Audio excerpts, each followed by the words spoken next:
Good evening, everyone. Welcome to the Lion Hearts of Africa Men's Virtual Conversation. My name is Stanley Dliwayo, and I will be your moderator today. I am thrilled to have you all with us. The Lion Hearts of Africa initiative is dedicated to fostering open conversations among men about wellness, mental health, and personal development. Our goal is to create a supportive environment where men can share their experiences, learn from one another, and grow together. Today, we have the honor of hearing from two distinguished speakers. First, we welcome Dr. Leonard Makoni of Well Connect, a respected professional in wellness who will share valuable insights. Welcome, Dr. Makoni.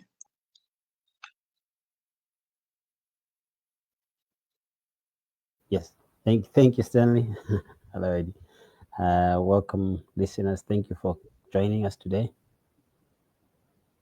We have Eddy Mihigo of Mebala Youth Studios, a Botswana-based NGO that focuses on community programs for young people and is known for his impactful contributions to the community.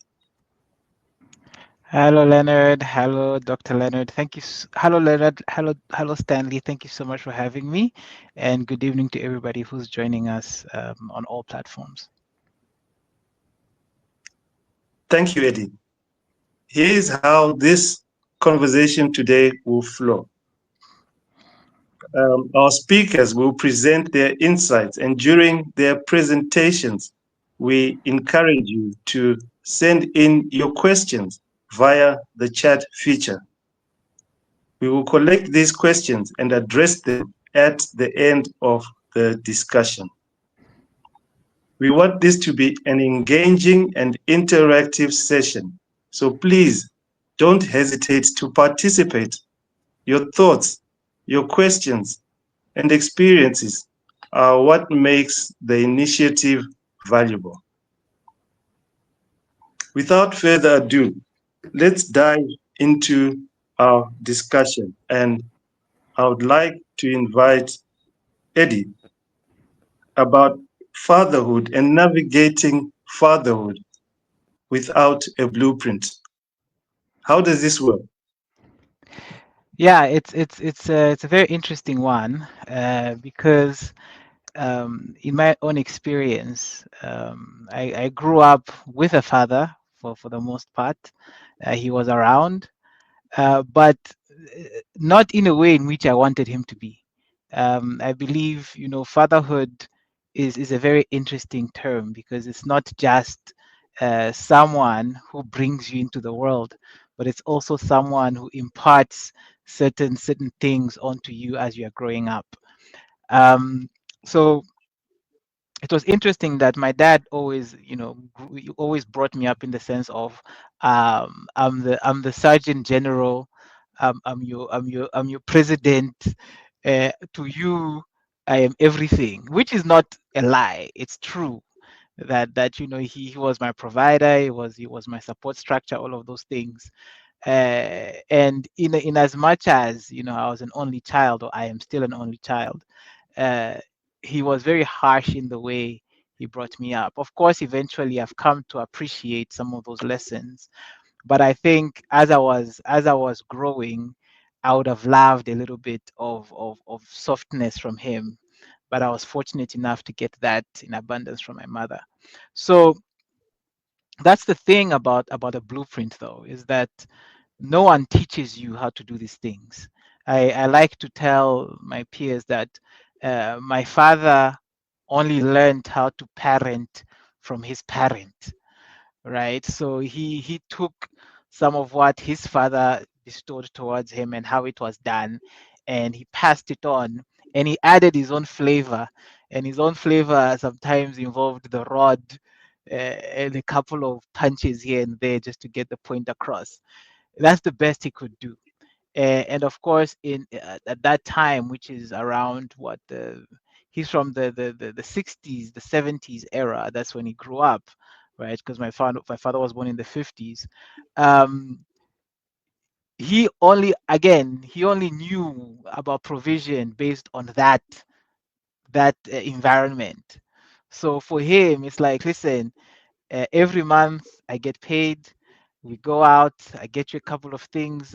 I pay for your school fees, and I don't owe you anything else apart from that.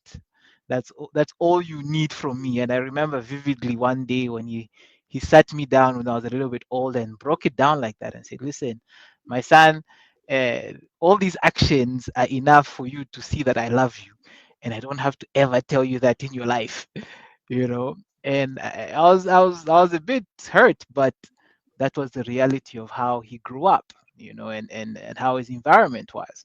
So it's interesting that when now I'm in that very position, and I have to figure out, okay, how do I bring up a child, especially a son? You see, this boy was an only son to me for 10 years, and I'm like, okay, we're in the same exact position.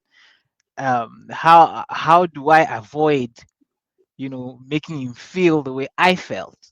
Yes, he needs to understand and he needs to learn some of these lessons, but how do I do it in a way that he doesn't feel bad?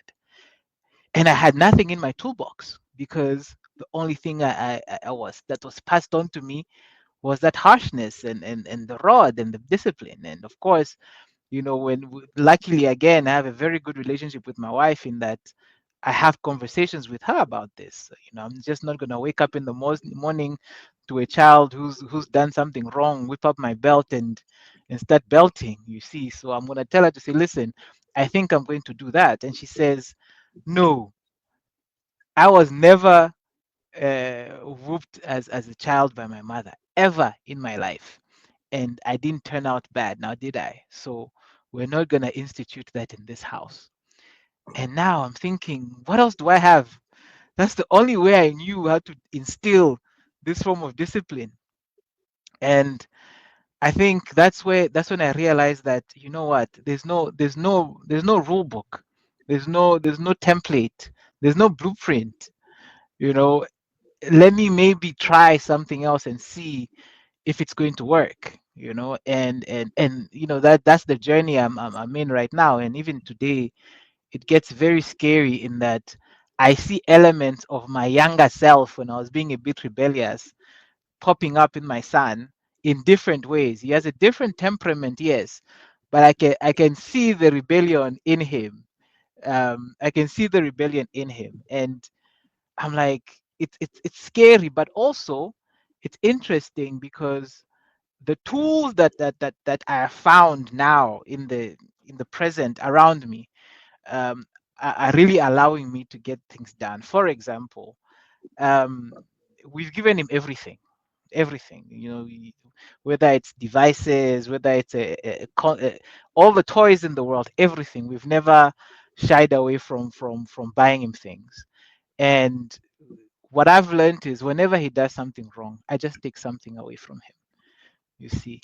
And in my years, if you did that, I found a way around it. He doesn't have that kind of uh, he doesn't have that resourcefulness just yet. He depends on me for almost everything. So if I switch off the internet today, when I come back home from work, he's gonna ask me what happened to the internet, and then we're gonna have a conversation. But even that conversation, there's no rule book for how you talk to your children. You know, when like I said, when I was being spoken to as a young man, it was mostly the point were driven across by the stick, right? And then you were asked if you understood. Whereas now I have to sit down with my son and have a conversation with him, and make him understand, and have him ask me questions, and I respond, and sometimes he's gonna call me out even, and And in calling me out, sometimes it calls for self-reflection. And sometimes I realize, okay, the reason he made that mistake is because I didn't give him a warning before. Or I didn't at least try and tell him that, no, if you do this, this is what will happen. And at some point, I have to apologize to my son and say, okay, I'm sorry. I didn't really prepare you for this situation. And, I apologize for that, which is something my father would never do. Even something small as uh, he's flipping through the channels and he passes a channel which has a movie that he wants to watch. And I tell him, you skipped the channel. He's going to say, no, I know what I'm doing. I'm your father. And then he's going to go twice around, finish the channels, go back, get to the right channel. And then he's not even going to tell me, oh, so that's what you meant. I'm sorry, I didn't. No, we just continue as we were, as if nothing happened, and we move on with our lives. So that, again, like I said, that was him, right? This and some of what he taught me through that, I always say, also taught me what not to do around, my tribe now. So it's very interesting, and I always, sometimes I listen to a certain kind of men, especially my age mates, who say, no, the only way to raise a child is the same way we were raised. And I tell them, no, that's not the case. You have to figure it out for yourself, and you have to do it with the community around you, which is the grandparents, if they're there, which is your wife, and which is the child himself, because the child itself will tell you, will communicate to you their level of maturity even at a young age, what they're able to grasp, and how they're able to react to what you tell them. Yes. So the experiences and from the parents and the sons, in the different generations are definitely evident. And there are challenges that are faced by men and fathers, by men and the fathers and their sons. Um, like you were saying, in the presence or absence of a traditional guide that guides us with a blueprint that we knew previously and have now learned to adopt for the good of our sons. Now, with that in mind, Dr. Leonard, how then do we create a safe space for dialogue, like Eddy was talking about, between fathers and sons?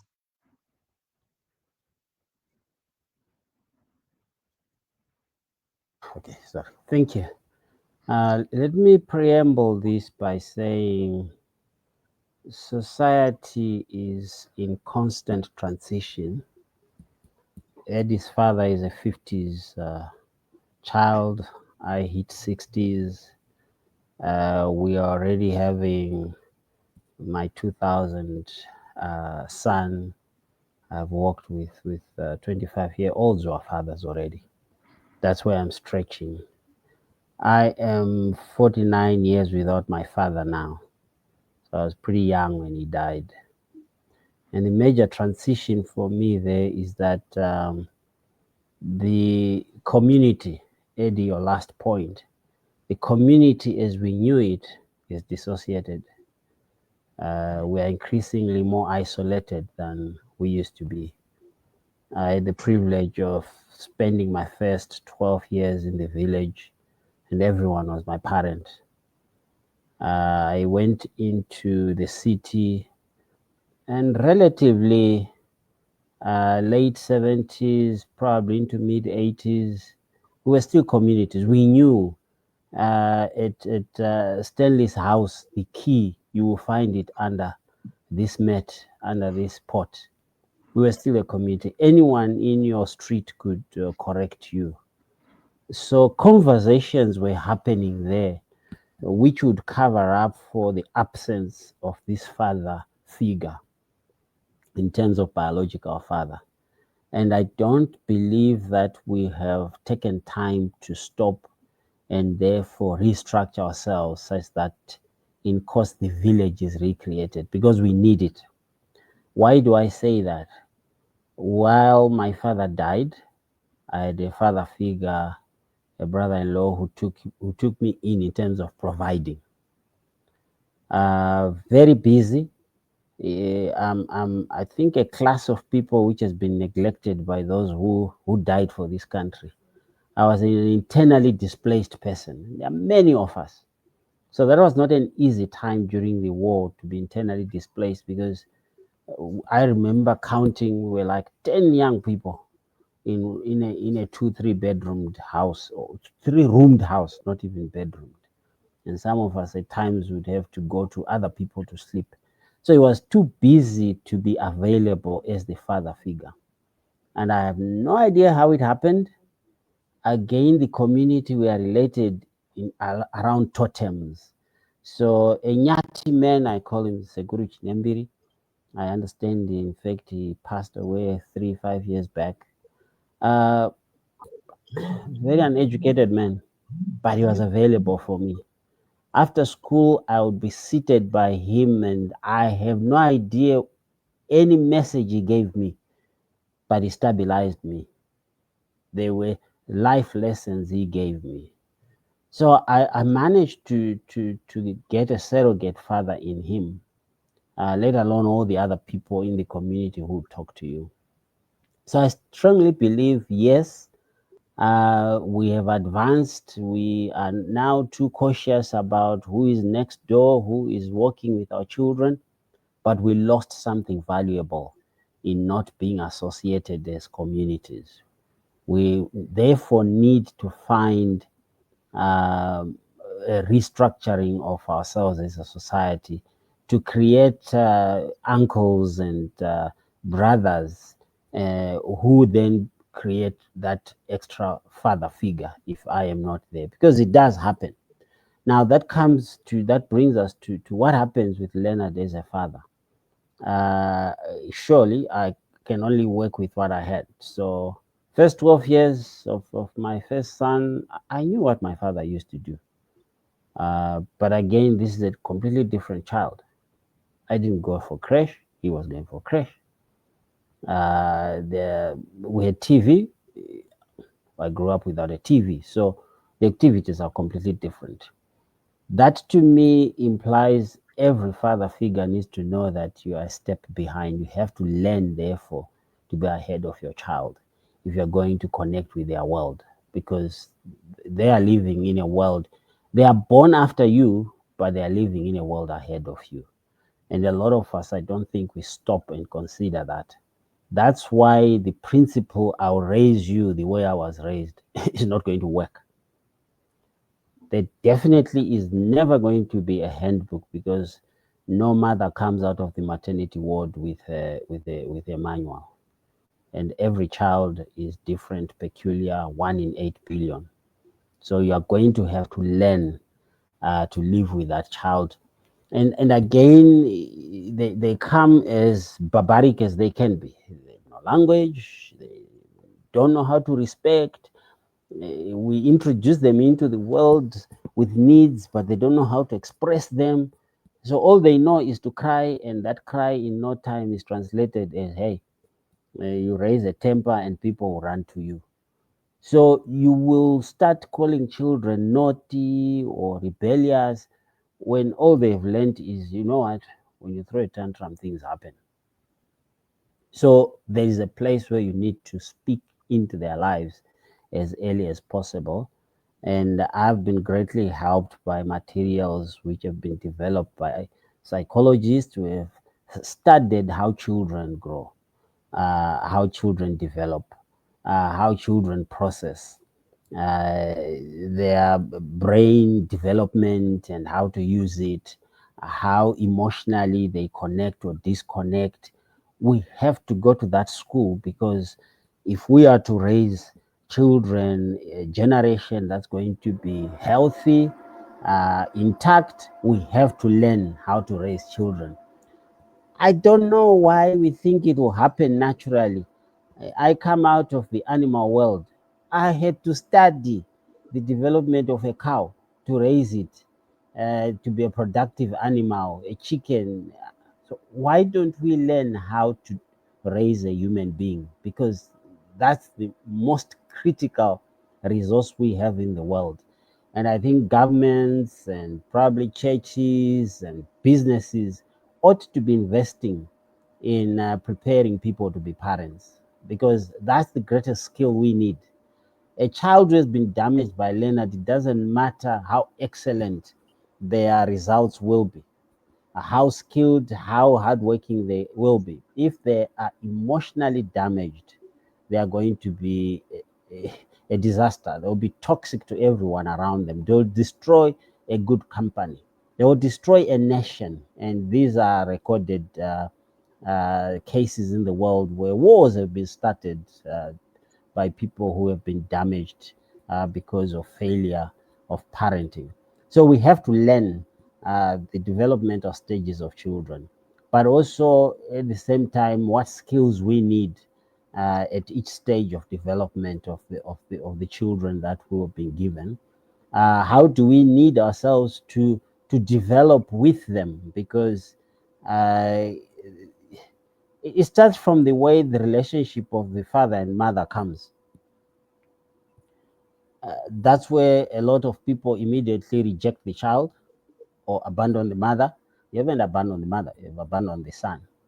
And ultimately, whatever fears you have, whether it's societal or it's personal, I don't have enough money, it's a shameful way of getting into marriage, if it's marriage or having a child, already all those are going to tell. And part of that is because we are not being guided, we are not being supported, and we need to learn how to do all that. Then, of course, once you start relating to the child, there are issues we take for granted. Maybe my father died too early, but I don't remember his voice anymore, but I don't remember him ever saying, I love you. And I thank God my mother is 91 this year. And a couple of times I've heard her telling me, I love you, my son, in her relatively broken English, but not in Shona. So there are certain things which you just don't do in our vernacular. It's almost like to say Ndokuda sounds like it's not human, it's not real. I don't know. But we have to learn to do all that. And some of these are habits, are ways of relating which we are perpetuating to what good. It's not culture, it's not tradition. Anyway, culture, tradition is changing as we move. It's more global today. We're speaking hardly any family which is not multilingual now. So why don't we therefore use multiple languages, including emotional languages, if that's what's going to create a healthy person? So it's not going to be easy, but we have to know that being a father is hard work. It's hard work from birth of that child, conception of that child, I should say, until that child dies, unless you die earlier. How then do we build bridges of understanding? How can these personal experiences that we have learned lead us to forgiveness and maybe stronger relationships by building bridges of understanding between fathers and sons? I think dialogue is very important, and there's a belief that men don't know how to speak, and I think initially, yeah, we are taught to speak a certain way. We have to be authoritarian. We have to wear the head and not the tail. So when you speak, you have to command. But you come to realize that, as my mother says, your father might be the head, but I'm the neck. So before he gives you any instruction, best believe he comes and consults with me, and we have a conversation about it. So what comes out as an instruction to you started as a conversation with us in the bedroom. So I think the first most important thing is that, and it takes time to really learn how to talk.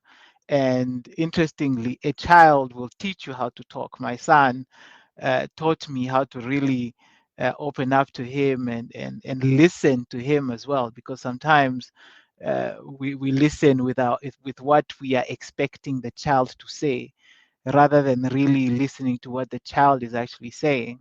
So it took time for me to really sit down and listen, and sometimes listen to non-verbal cues, because there's situations where, for example, I'd be having a very hard morning where I'm really deep in my intrusive thoughts, and and my son would just sit down next to me and put his hand on my lap, and would just sit there and maybe watch cartoons. And it took time for me to really read those cues to say, wow, well, maybe he just wants to spend some time with me and do this thing that he wants to do. And I think conversations are very, very, very important in terms of building bridges. But also, I think learning to talk to my son also taught my father how to speak to his grandson, because and he was very open. And when the times when they speak on the phone, I'm actually shocked. I'm like, yeah, well, when I was 10, 11, you never spoke to me in that way. And you're so soft with this young man. But I think it and just watching them also converse like that really has allowed me to appreciate my father for who he really is inside, and to see a softer side of him, and to really bear with him and appreciate what he was trying to do the best way he could. I'll tell you, the best moment I ever had with my father was when I graduated university. And I remember we had a small graduation lunch at my house, and he almost didn't make it because he was coming from outside the country. He made it at the last minute. And I'll say this again. I hope none of my old colleagues are in the are watching. But I was the only one whose graduation was attended by our head of department, by our dean. So, and our dean was he's a doctor. So my father stood in front and he said, uh, all I ever wanted to do was to bring this guy to this moment here. All of those things, and being a father is difficult, and he gave a very, very endearing speech. And I stood there next to him and I'm thinking, why didn't you tell me this 5, 10 years ago? Why did you wait until now to tell me that? Because I think if you had just broken it down like this, I think our lives would have been so much easier, would have been clashing a lot less. But at that point, I understood that, number one, I think my father started respecting me as a man at that point. That's number one. And I think number two, I really started bearing with him a whole lot more. I kind of related to the burden that was on his shoulders in terms of raising a son, and hoping that son that he's raising becomes someone, or something valuable in his life. And for him, seeing our head of department there, I think, was a sign that, okay, if this old man decided to come here instead of being at the 8 other simultaneous lunches that are happening now, then there must be something about this guy that he appreciates. But I say that to say, in life, everything happens the way it happens, and we just have to make the best of whatever happens, and we need to really, again, move closer to the person that you're trying to comprehend, that you're trying to understand. Because uh, my son, for example, I know he looks at me like I'm an enigma, like I don't understand this man. Sometimes we look at each other and I can tell that he's trying to decipher the kind of person that I am. And for a very long time, that's how I looked at my father as well. But over time, that has softened a lot, and we've kind of become friends. I can call him anytime. He'll pick up, and we'll have conversations about any and everything. Some things that 10, 15 years ago, well, more than 15 years ago, that would have never spoken about, because I would have just felt like, "Oh, this is an old man," and he would have felt like, this is a small boy. I have no time for him. So I think time heals everything, and we have to allow time to do its work. But at the same time, we need to do work on ourselves as well. And we need to be very cognizant and aware of all the blessings that are placed around us. Your son is there to actually bridge the gap between you and your father in terms of a relationship. And if you just let that be organically, you find that the generational blessing is there, in that everybody lives in harmony, and there's very few clashes.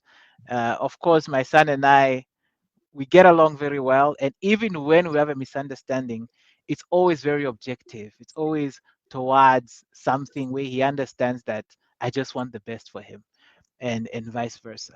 So I think that's how we can build those bridges. We need to bear with our folks, with our fathers.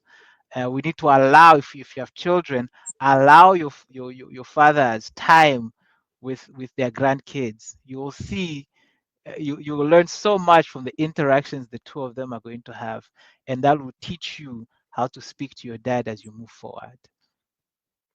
Dr. Makoni, there seems to be a sense that as men, we need to reclaim positive masculinity. How Mhm. then can fathers model this for their sons? And what impact does it have on future generations? Mhm. You know, I'm going to share from my belief system because that's all I have that I can give you. And I believe I was created by God by design.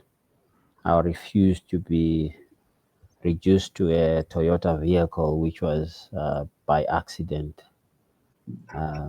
So Big Bang, sorry, at this stage Doesn't hasn't work. convinced. Why do I say that? Because I think our greatest challenge is without a belief system, a conviction of some kind, we live lives without purpose. We don't know where to find security. This whole discussion is speaking to uh, how does a son feel secure around a father?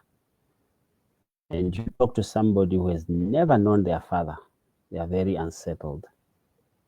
They die without peace.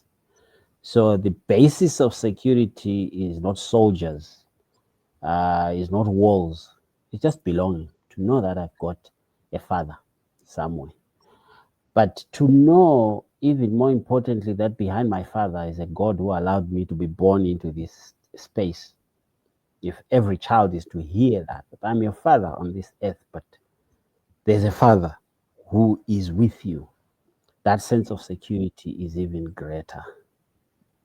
Even then, when you will lose your father for whatever reason, whether they've been taken by ending of life or they've been taken to work in Wenela or in diaspora or just disappeared into a beer hole and never came back, you know that there's a father somewhere behind this person. That will make a big difference. But for those who are fathers who are there, then you know your purpose is to translate, to transfer something more valuable than a house, than money, a bank account, than experiences. I met a man, 72-year-old, earlier this year. He had had an incident, struggling with breathing, so he was in a hospital recovering. And his son says, "You should go and talk to dad," because they feared he was dying. I went there, listened to him, and within 5 minutes, he started crying. He's a 72-year-old man. You talk of masculinity, that's a real man. But at this stage, what was he facing? I have all these things. It tells me a business that could easily run for another a good decade or so if people just work on it. But who is going to take over all that I have done?